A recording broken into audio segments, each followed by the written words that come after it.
If you are over 35 and doing everything right, eating less, working out more, and the weight is not moving, I need you to hear this. It is not your fault. Your biology changed, your strategy didn't.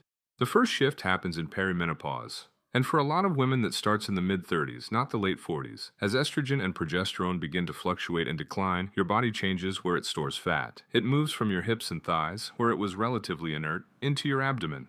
Visceral fat.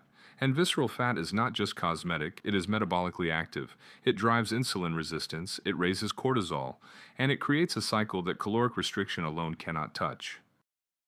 The second shift, and this one surprises people, is testosterone. Women produce testosterone too, and it declines steadily from the late 20s onward. By 40, your testosterone is roughly half of what it was at peak. Here's what that means practically. Your muscle mass declines, even if you're still training. Less muscle means a lower resting metabolic rate. You are burning fewer calories doing nothing than you were 10 years ago. Fat storage accelerates independently of diet because testosterone is directly anti-adipogenic. When it falls, fat accumulates faster, and the same workout that used to produce results produces less stimulus. Your recovery slows. The effort to result ratio shifts against you, and it is not because you are working out wrong. The third piece is cortisol, and this one is the cruelest part. Chronic cortisol elevation breaks down muscle for fuel, signals your body to store fat abdominally, suppresses thyroid hormone conversion, and drives insulin resistance, all on its own. After 35, cortisol regulation changes. Perimenopause amplifies cortisol sensitivity. Poor sleep, which is itself a symptom of hormonal decline, raises cortisol further. Here's the part I need you to sit with.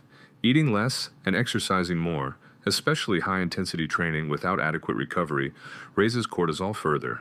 The strategy you are using to fix the problem is making the hormonal environment worse. This is not a discipline problem. This is not a motivation problem. This is a hormonal environment that has fundamentally changed, and it requires a strategy designed for that environment. Estrogen shifting fat inward, testosterone lowering your metabolic floor, cortisol locking the whole system in place.